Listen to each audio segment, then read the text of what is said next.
नमस्कार दोस्तों, आपका स्वागत है आपकी अपनी यूट्यूब चैनल मोक्ष क्लासेस में। आज हम लोग करने वाले हैं बिहार पुलिस के प्रैक्टिस सेट 51 और इससे पहले ऑलरेडी 50 प्रैक्टिस सेट करवा दिए हैं। अगर वो नहीं देखे तो लिंक डिस्क्रिप्शन में दे देंगे, वहां से जाके देख लीजिएगा। तो चलिए आज का वीडियो शुरू करते हैं। आज का पहला क्वेश्चन है, भारतीय संविधान में अपशिष्ट मामलों पर कानून बनाने का अधिकार किसे सौंपा गया है? भारतीय संविधान में अपशिष्ट मामलों पर कानून बनाने का अधिकार किसे सौंपा गया है? तो ये सौंपा गया है केंद्र सरकार को। इसका राइट आंसर ऑप्शन ए हो जाएगा। केंद्र सरकार को जो है भारतीय संविधान में अपशिष्ट मामलों पर जो है कानून बनाने का अधिकार जो है सौंपा गया है। चलिए अगला क्वेश्चन देख लेते हैं। 2 नंबर क्वेश्चन है, बिहार में पहली चीनी मिल कहाँ स्थापित हुई? बिहार में पहली चीनी मिल कहाँ स्थापित हुई? तो ये हुई थी बेतिया में। इसका राइट आंसर ऑप्शन सी हो जाएगा। बेतिया में जो है बिहार में पहली चीनी मिल जो है स्थापित की गई थी। चलिए अगला क्वेश्चन देख लेते हैं। 3 नंबर क्वेश्चन है, लोकसभा को उसके कार्यकाल की समाप्ति के पूर्व ही भंग किया जा सकता है। लोकसभा को उसके कार्यकाल की समाप्ति के पूर्व ही भंग किया जा सकता है।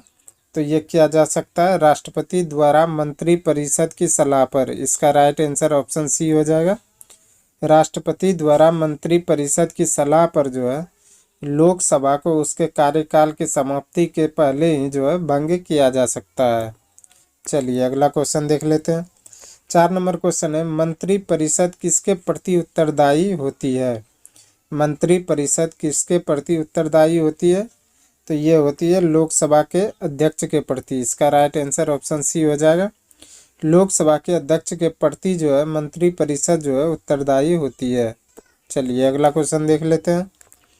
5 नंबर क्वेश्चन है, राज्यसभा को भंग करने का अधिकार किसे प्राप्त है? राज्यसभा को भंग करने का अधिकार किसे प्राप्त है? तो इसका राइट आंसर ऑप्शन डी हो जाएगा, उपर्युक्त में से कोई नहीं, क्योंकि राज्यसभा भंग होता ही नहीं है। चलिए अगला क्वेश्चन देख लेते हैं। 6 नंबर क्वेश्चन है, रजिया सुल्तान के पिता कौन थे? रजिया सुल्तान के पिता कौन थे? तो ये थे इल्तुतमिश। इसका राइट आंसर ऑप्शन सी हो जाएगा। इल्तुतमिश जो है रजिया सुल्तान के जो है पिता थे। चलिए अगला क्वेश्चन देख लेते हैं। 7 नंबर क्वेश्चन है, निम्नलिखित में से कौन सा संगठन विश्व विकास रिपोर्ट प्रकाशित करता है? निम्नलिखित में से कौन सा संगठन विश्व विकास रिपोर्ट प्रकाशित करता है?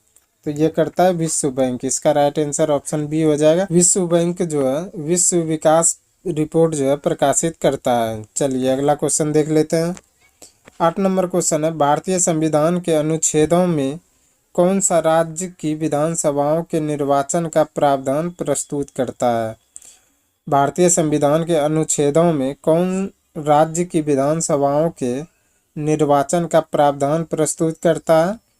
तो ये अनुच्छेद 170। इसका राइट आंसर ऑप्शन ए हो जाएगा। अनुच्छेद 170 के अंतर्गत जो है भारतीय संविधान में राज्य की विधानसभाओं के निर्वाचन का जो है प्रावधान करता है। चलिए अगला क्वेश्चन देख लेते हैं। 9 नंबर क्वेश्चन है, निम्नलिखित में से कौन सी नदी प्रसिद्ध शिव समुद्रम जलप्रपात बनाती है? निम्नलिखित में से कौन सी नदी प्रसिद्ध शिव समुद्रम जलप्रपात बनाती है? तो ये बनाती है कावेरी। इसका राइट आंसर ऑप्शन ए हो जाएगा। कावेरी नदी जो है प्रसिद्ध शिव समुद्रम जलप्रपात बनाती है। चलिए अगला क्वेश्चन देख लेते हैं। 10 नंबर क्वेश्चन है, कौन सा एक नवपाषाण संस्कृति स्थल नहीं है? कौन सा एक नवपाषाण संस्कृति स्थल नहीं है? तो ये है कुंतासी। इसका राइट आंसर ऑप्शन ए हो जाएगा। कुंतासी जो है एक नवपाषाण संस्कृति स्थल नहीं है। चलिए अगला क्वेश्चन देख लेते हैं। 11 नंबर क्वेश्चन है, भारत में राज्य सरकारों के लिए आय का सबसे महत्वपूर्ण स्रोत है? भारत में राज्य सरकारों के लिए आय का सबसे महत्वपूर्ण स्रोत है? तो यह है बिक्री कर। इसका राइट आंसर ऑप्शन डी हो जाएगा। बिक्री कर जो है भारत में राज्य सरकारों के लिए जो है आय का सबसे महत्वपूर्ण स्रोत है। चलिए अगला क्वेश्चन देख लेते हैं। 12 नंबर क्वेश्चन है, निम्न में से कौन भारत का सबसे ऊंचा जलप्रपात है? निम्न में से कौन भारत का सबसे ऊंचा जलप्रपात है? तो यह कूचिकल। इसका राइट आंसर ऑप्शन ए हो जाएगा। कूचिकल जो है भारत का सबसे ऊंचा जलप्रपात है। चलिए अगला क्वेश्चन देख लेते हैं। 13 नंबर क्वेश्चन है, निम्नलिखित में से कौन विश्व विरासत स्थल नहीं है? निम्नलिखित में से कौन विश्व विरासत स्थल नहीं है? तो यह आदमगढ़ सैलसरे, इसका राइट आंसर ऑप्शन सी हो जाएगा। आदमगढ़ सैलसरे जो है विश्व विरासत स्थल नहीं है।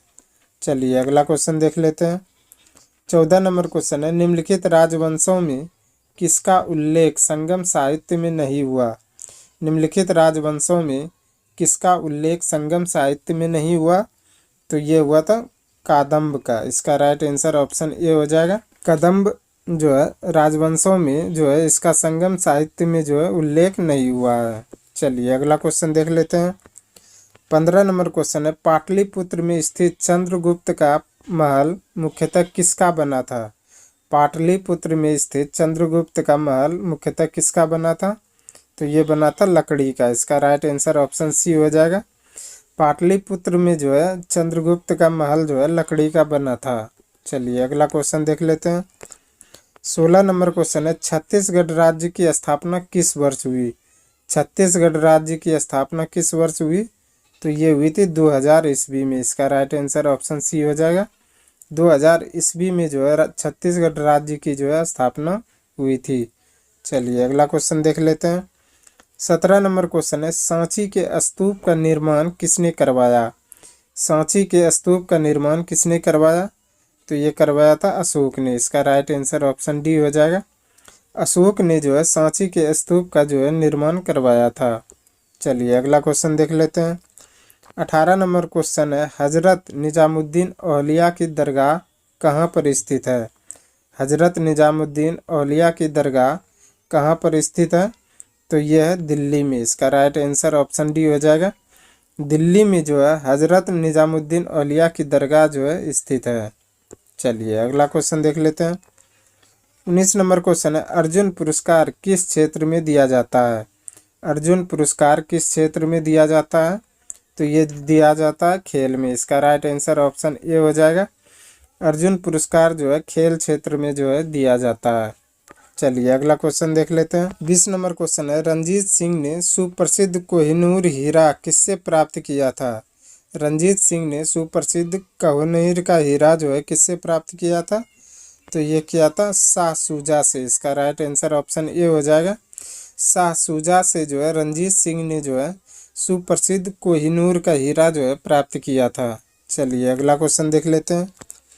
21 नंबर क्वेश्चन है, लॉर्ड वेलेजली की सहायक संधि को स्वीकार करने वाला पहला मराठा सरदार था। लॉर्ड वेलेजली की सहायक संधि को स्वीकार करने वाला पहला मराठा सरदार कौन था?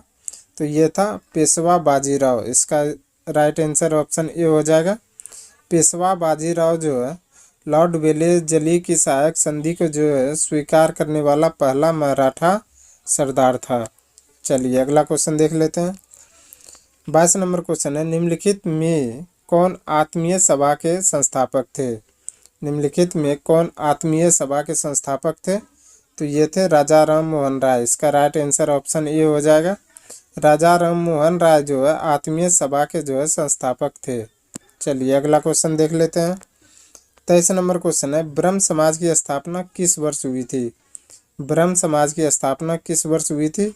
तो ये हुई थी 1828 में, इसका राइट आंसर ऑप्शन ए हो जाएगा। 1828 ईस्वी में जो है ब्रह्म समाज की स्थापना हुई थी। चलिए अगला क्वेश्चन देख लेते हैं। 24 नंबर क्वेश्चन है, जीएसटी का पूरा अर्थ क्या है? जीएसटी का पूरा अर्थ क्या है? तो यह गुड्स एंड सर्विस टैक्स, इसका राइट आंसर ऑप्शन ए हो जाएगा। जीएसटी का जो है पूरा जो है अर्थ क्या होता है? तो ये होता है गुड्स एंड सर्विस टैक्स।